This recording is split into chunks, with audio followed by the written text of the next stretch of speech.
It always begins in a way she never notices at first. Not with a message, not with an argument, not with some dramatic declaration of independence. It begins the moment you stop reacting the way she expects you to. When you stop trying to fix her emotions, stop defending yourself, stop chasing closure, something subtle but powerful shifts. She assumes your silence means weakness, that distance will break you. But what she doesn't realize is that your silence isn't empty, it's full. Full of restraint, full of control, full of a man reclaiming his emotional center. She was used to your availability, used to your reassurance, used to knowing exactly where she stood with you. And when that certainty disappears, her mind doesn't relax. It panics quietly. Because certainty is comfort and uncertainty is discomfort. The moment you stop feeding her emotional reactions, you remove the mirror she used to validate her own importance. And without that mirror, she begins to feel something she wasn't prepared for: absence. Not just your absence from her life, but the absence of control she once had over you. This is where the unseen transformation starts. You're no longer responding from emotion. You're responding from self-respect. You're no longer trying to be understood. You're choosing peace. And while it looks like nothing is happening on the surface, internally, the dynamic has already flipped. She expected you to chase. She expected explanations. She expected you to fight to keep the connection alive. Instead, you stepped back, not in anger, not in spite, but in quiet strength. That strength is unfamiliar to her, and unfamiliar things demand attention. At first, she tells herself she doesn't care. She fills the silence with distractions, with noise, with confidence that she made the right decision. But the mind doesn't lie when it's alone. Late at night, when there's no audience, no validation, no messages from you lighting up her phone, the questions begin. Why didn't he fight harder? Why does he seem fine? Why didn't my absence affect him the way I thought it would? These questions don't come all at once. They drip slowly, steadily, and they settle deep. What she doesn't understand is that your silence isn't a tactic, it's a transformation. You're learning how to sit with your emotions instead of dumping them onto someone who no longer values them. You're rebuilding a sense of identity that doesn't revolve around being chosen. And the more grounded you become, the more unstable her certainty becomes. Because people don't regret losing what they think they can replace. They regret losing what suddenly feels rare. Your stillness creates contrast. The man who once reacted emotionally is gone. In his place is someone calm, contained, and unmoved by chaos. That contrast is what unsettles her. She thought walking away would give her power. Instead, it revealed yours. And the most dangerous part is that you didn't announce the change. You embodied it. No posts, no speeches, no explanations, just absence paired with growth. This is the moment she begins to feel the shift, even if she can't name it. Something has changed, and it's not her, it's you. And once she feels that, the seed is planted. Curiosity replaces confidence. Doubt replaces certainty. And from that moment on, her mind is no longer moving forward. It's slowly turning back. And that's only the beginning. There comes a moment when you stop explaining yourself, and it feels uncomfortable at first. Not because you're wrong, but because you were conditioned to believe that clarity keeps people close. You thought, if you could just say the right thing, show enough understanding, express enough emotion, she would finally see you. But when you step into detachment, something radical happens. You stop trying to manage her perception of you. You stop filling in the blanks, and in that silence, you don't disappear. You become a question. Detachment isn't coldness. It's not indifference or ego. It's emotional self-containment.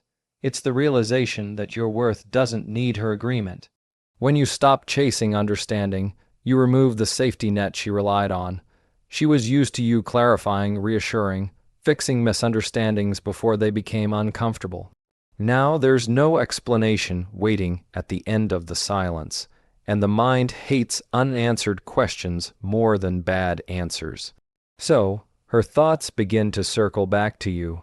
She replays moments she once dismissed, conversations she thought she won. Things you said that didn't land at the time suddenly echo differently. Not because you changed the story, but because you stopped narrating it for her. The man who once made himself emotionally available on demand is no longer there, and that unpredictability disrupts the mental narrative she built about you. You were supposed to be consistent in your availability, consistent in your care, consistent in your pursuit. Detachment breaks that pattern, and broken patterns demand attention. What really pulls her back is not the silence itself, but what the silence suggests. It suggests confidence, it suggests options, it suggests that you may have moved on, not bitter, not resentful, just free. And freedom is unsettling to someone who assumed they were the emotional center of your world. When you detach, you stop giving her emotional leverage. She can no longer predict how you'll respond, because your reactions are no longer tied to her behavior. This is where the shift becomes psychological. She starts testing reality internally. Does he miss me? Has he changed? Did I misread how much he cared? The absence of answers creates tension, and tension seeks resolution. And since you're no longer providing closure, her mind does the work for you. She fills the gaps with possibility, regret, and doubt. Detachment turns you into something she can't categorize. And when a person can't be categorized, they become intriguing. You're no longer the man asking for clarity.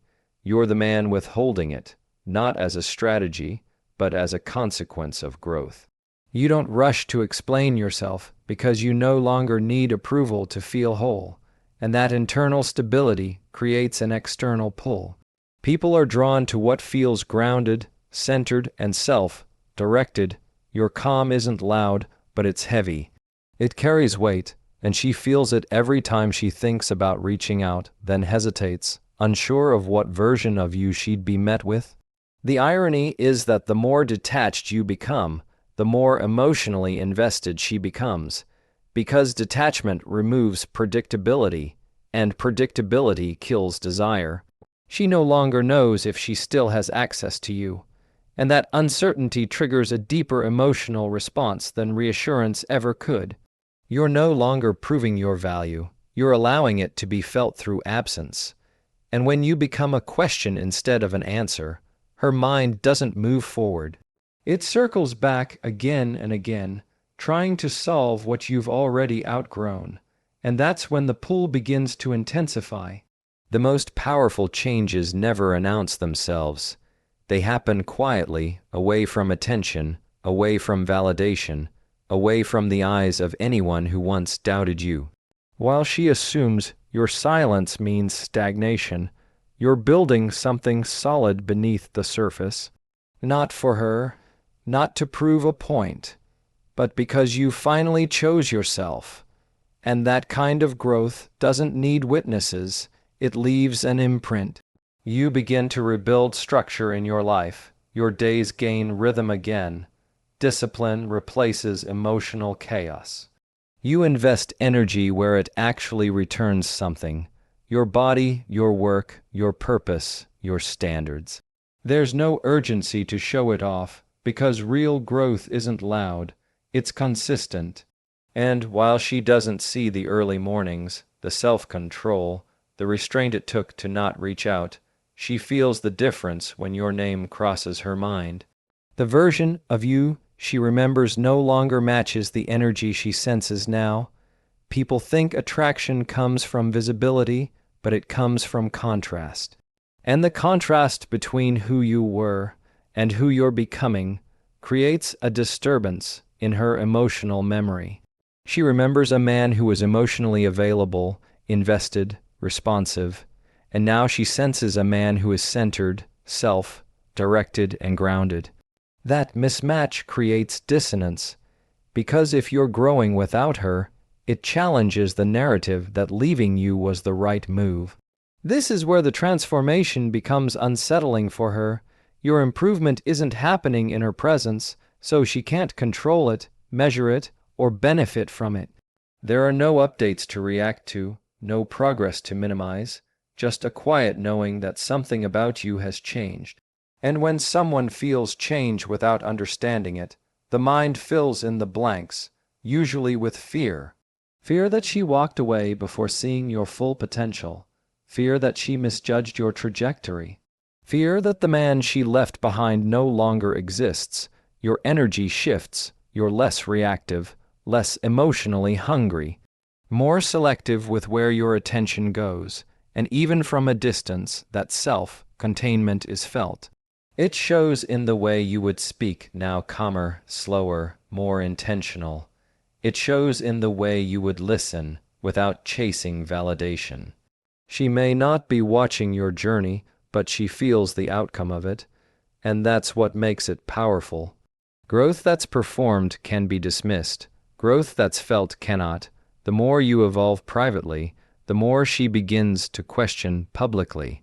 She compares you to what she encounters now: surface-level attention, inconsistent energy, temporary excitement.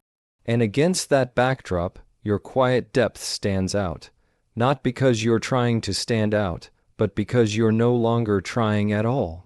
Scarcity increases value, and you've become scarce not just in availability, but in presence. What haunts her isn't the idea that you've changed. It's the realization that you changed without needing her to witness it. That you didn't wait for her approval, encouragement, or return to become better. That kind of independence rewrites the power dynamic retroactively. Suddenly, she's not the catalyst of your growth. She's the observer who arrived too late. And this is where regret starts to form, not from loneliness, but from recognition. Recognition that she lost access to a version of you that only becomes visible after separation. Recognition that the man she walked away from was still in the process of becoming something more, and now that process belongs to you alone. She doesn't need proof, she feels it.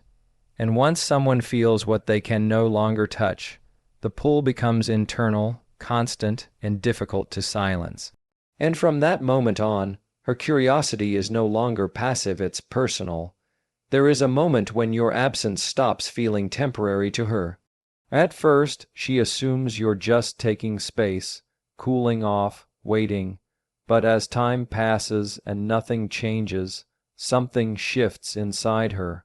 You're not checking in, you're not hovering, you're not positioning yourself emotionally nearby. And that's when emotional scarcity takes hold, not as a tactic, but as a consequence of you moving forward with your life. You're no longer revolving around her world. Your time is occupied, your focus redirected, your energy invested elsewhere. Not in a performative way, not to provoke a reaction, but because your life has regained momentum. And when someone realizes they are no longer the emotional center of your universe, they feel it deeply. The attention that once came freely now feels rare, and rarity changes perception. What was once taken for granted now feels valuable. This is where fear quietly enters the picture. Not fear of missing you emotionally, but fear of being replaced existentially. She begins to imagine a future where your presence is experienced by someone else, where your growth, your stability, your depth becomes someone else's security. That thought creates a pressure she can't dismiss, because it confronts her with finality. You're not just gone, you're unavailable. Emotional scarcity exposes a truth people avoid. Desire intensifies when access is uncertain. When you were always there, she didn't have to choose you consciously. Your availability made her comfortable, but now your absence forces her to reflect, and reflection invites comparison. She measures the men around her against the version of you she once had access to, and in that comparison, something becomes clear. Consistency, presence, and depth are not common. What destabilizes her most is that your scarcity doesn't come with bitterness. You're not punishing her, You're not demanding attention, you're not sending indirect messages, you're simply living, and that calm independence makes the loss feel real.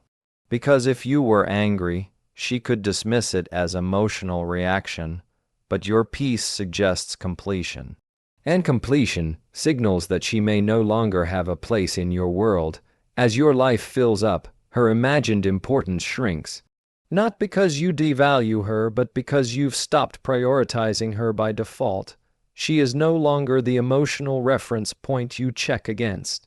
And that shift triggers insecurity, not the shallow kind, but the deep, instinctive fear of being left behind.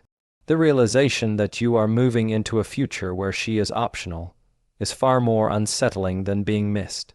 This is where regret begins to solidify, not because she suddenly understands your value, but because she senses competition she can't see. Other women don't need to exist yet. The possibility is enough. The idea that someone else could receive your attention, your growth, your presence creates urgency. Scarcity amplifies desire, and your emotional distance amplifies her awareness of what she may have lost. And the most powerful part is that you didn't create scarcity by pulling away emotionally. You created it by building a full life. You didn't reduce yourself, you expanded, and in that expansion, she no longer fits automatically. That's what makes her question everything. Not because she misses the past, but because she fears the future without access to you. When someone realizes they are no longer irreplaceable, the instinct to regain position awakens. And that instinct doesn't come with confidence. It comes with anxiety, effort, and urgency. And that's when her silence begins to break. There is a subtle moment when the power dynamic fully reverses, and most people don't even recognize it when it happens. It's the moment you stop trying to be chosen and start living as someone who chooses, not loudly, not arrogantly, but quietly, with standards that no longer bend just to keep someone close. And when she feels that shift, everything changes. Before, your value felt available. Your effort was consistent regardless of how she showed up. Your presence was steady even when respect wasn't. That made you safe, predictable, and easy to place emotionally. But now, there's a pause where there used to be certainty.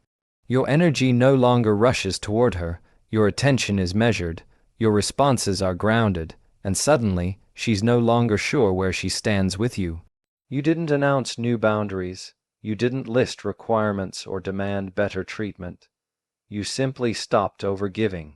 You stopped negotiating your worth, and that silence speaks louder than confrontation ever could.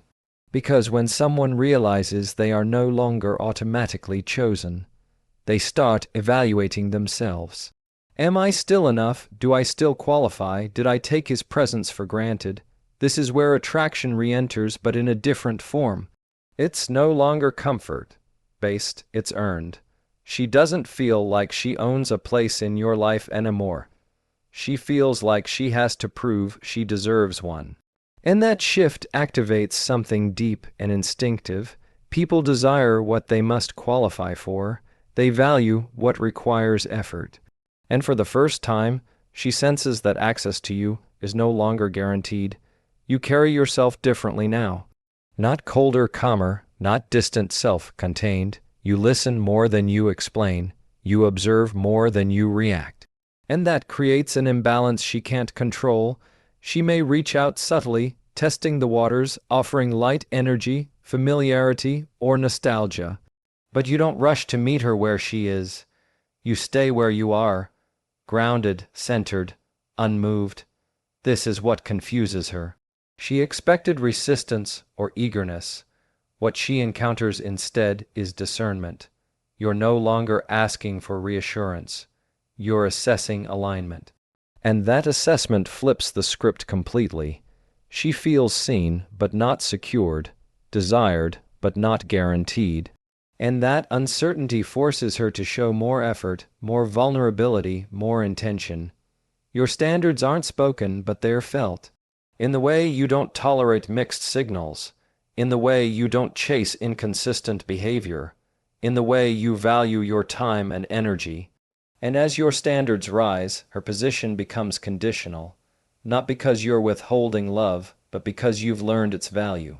This is where the fear of loss deepens, because now coming back isn't about revisiting the past. It's about meeting the present version of you. And that version isn't desperate, wounded, or seeking validation. He's stable, selective, self-respecting. And she senses that the door isn't wide open anymore. It's guarded by discernment. The hardest realization for her is this: she no longer controls the outcome. She can't rely on history, emotions, or familiarity to secure her place. She has to show up differently.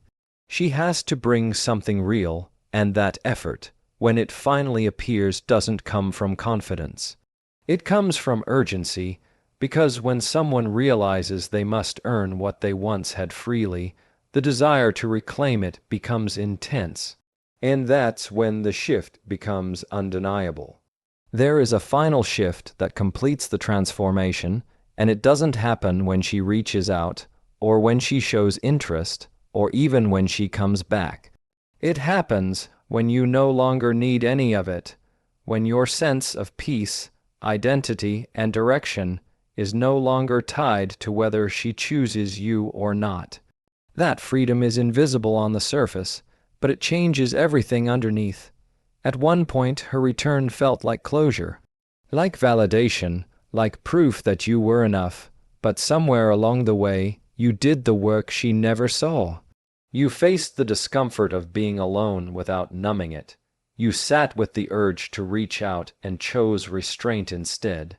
You learned how to give yourself the reassurance you once searched for in her reactions, and in doing that, you took back your power. This is why her return feels different now. When she senses you don't need her to come back, the energy shifts. You're no longer waiting, you're no longer hoping, you're not imagining scenarios or rehearsing conversations. You're present in your own life, and that presence creates a tension she can't ignore, because desire collapses when it's needed, but intensifies when it's optional. She doesn't come back confidently, she comes back carefully, with hesitation, with effort, with an underlying fear that she may have missed her chance. The man she left behind is gone, and the man standing in front of her now isn't reaching for her approval. He's evaluating compatibility, and that reversal is deeply unsettling, not because you're cold, but because you're complete. Begging doesn't always sound like pleading. Sometimes it looks like consistency, like patience, like trying to re-earn trust. Sometimes it's energy. The way she leans in, mirrors your tone, tries to stay relevant in your life. And all of it comes from the same place, the realization that she is no longer the prize by default. The irony is that the moment she becomes willing to give more is the moment you need less. You've already processed the loss. You've already imagined a future without her, and built one you're proud of. So when she shows up again, there's no rush to fill the space, no desperation to secure the outcome. You're grounded enough to let things unfold, or walk away if they don't align. This is the kind of power that doesn't announce itself. It's felt in your stillness, in your ability to say no without anger, in your comfort with uncertainty, and that comfort is what makes her feel uncertain. Because she can no longer predict how much access she has to you, or whether her presence even changes your emotional state. What brings her back isn't guilt or loneliness. It's the awareness that she lost influence over you, that her absence didn't weaken you, it refined you, that the man she thought would always be there has become someone who chooses deliberately. And that realization hits hard. Whether you let her back in or not becomes secondary. The real transformation already happened inside you. You no longer need her to prove anything, complete anything, or confirm your worth. And that's why, if she comes back, it's not because you waited. It's because you moved on.